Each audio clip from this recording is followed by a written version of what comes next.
everybody, and welcome back to the Curious Realm's continuing coverage of the Stairway to the Stars conference here at the fabulous Luxor in Las Vegas, Nevada. We have the pleasure of sitting down with Hayley Ramsey right now. She is the author of The Bringer of Life and also tour guide all over the world for all kinds of esoteric and various adventures. How did you first come into the realm of researching the feminine divine and symbology? Well, actually, from the time that I was a child, I was always very fascinated with the legends of King Arthur and the Holy Grail. And of course, there's the divine feminine Grail Maiden aspect to it, right? Sure. And so growing up, I lost my dad when I was 19, and when he passed, he had no real request for his ashes. But I wanted to get into his genealogy, and I found a lot of interesting symbols that tied in with my previous research into the Holy Grail and the Knights Templar.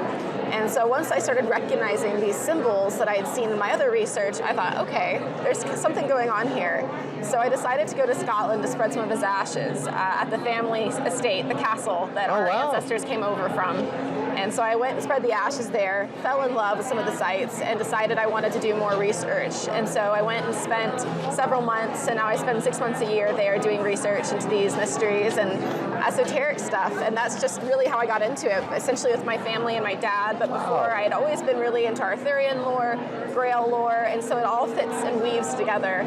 Yeah. It's all very interconnected. Well, and you know, that is the theme of a lot of this conference, is the interconnected way in which all of these things work, whether it be UFOs, paranormal, even esoteric things like Knights Templar and symbology, because the symbology that the Knights Templar used, they didn't come up with most of it. They adopted it from other cultures, esoteric cultures like the Egyptians, Kabbalah studies, things like that they ran across throughout their journeys across the world, everywhere from Turkey to Egypt to India. It's pretty phenomenal whenever you start looking at that. Well, it's important to remember also, within the Knights Templar tradition, they practice what's called monotheistic dualism. So they revere the Godhead as both male and female, and all of their chapels were dedicated to the goddess of Christianity, who is either the Virgin Mary, Mother of God, or Mary Magdalene. Mary Magdalene. Yeah, exactly. And even when you start especially looking at Rosicrucian teachings, things like that, about the idea of Mary Magdalene bringing the bloodline of Christ to Europe.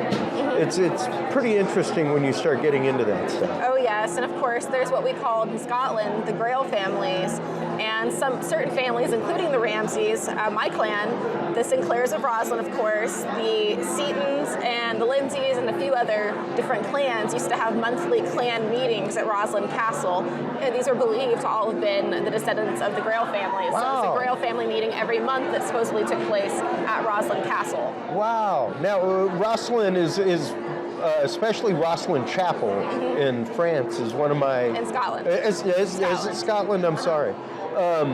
Is fascinating to me. I'm a musician. I do all kinds of music therapy, and I don't know if you've ever had a chance to listen to the Roslin Motet. Yes. But it is a remarkable piece of music, and to know that they even were aware of cymatics and of the patterns that frequencies made. Yes. Is pretty remarkable. Well, I believe Roslin was initially created to be a repository of information where important documents were stored, where important mysteries and traditions were stored. Even with the architecture, they're preserving certain stories in stone. And so that's part of the initiatory tradition. With the goddess, they veil her in a lot of these things because only those with the eyes to see are meant to see them. Well, and even when you look at ancient temples, things like Minoa, even into ancient Greece at Epidaurus, things like that, the ancients had a wide, vast knowledge of frequencies and audio and how to tune audio. When you look specifically at Templar buildings, Templar chapels, things like that, they have very specific acoustic properties, even whisper qualities that are almost like whisper dishes, where you can stand on opposite sides and talk in a normal voice, and it's like you're directly next to each other, even though you're hundreds of feet apart. Oh, they were absolutely bringing back the technology and the architecture that they were learning in the Holy Land and using it in their buildings and their newer cathedrals. And it's important to note, too, that when they built sites like Notre Dame, they built it with the two towers. And that is symbolic of the letter M, or the shape of the M, which is the symbol of a woman with her legs up in the birth-giving position.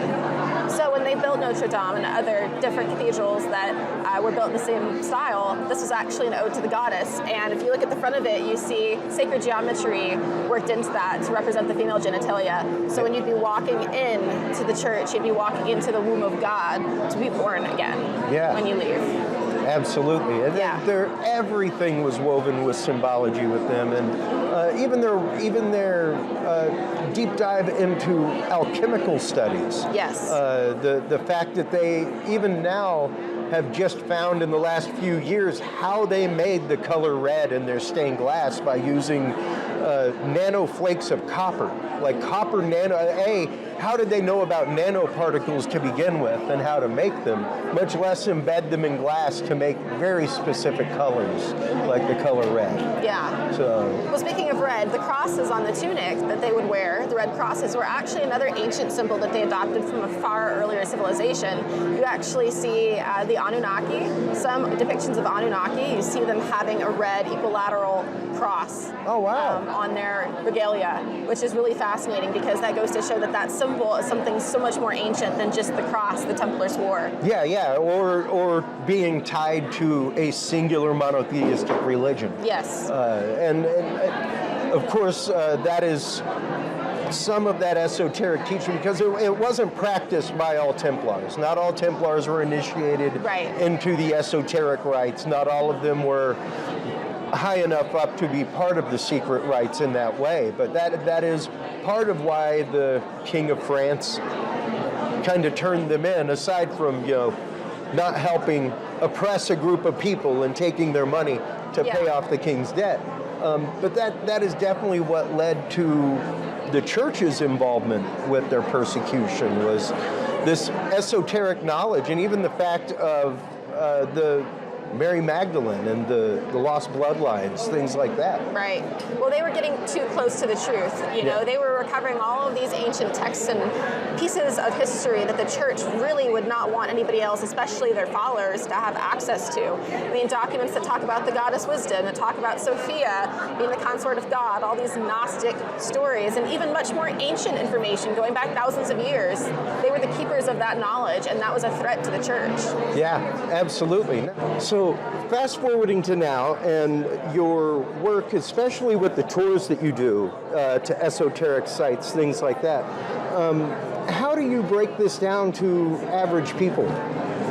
Break what down, essentially? Well, there's a lot of esoteric knowledge involved with not only the building of the locations, but with the history behind these things. So typically on the first night of our tour, I will give a presentation to the group and kind of set the ground, I guess, not ground rules, but I'll set the stage for what I'm going to be talking about and kind of explain how all of this connects with what we're seeing in the following days. And that way I can try to give them little tidbits of information that make sense, give them things to look out for as they're journeying on this trip with us. And usually when we get there, I'll reiterate and explain again.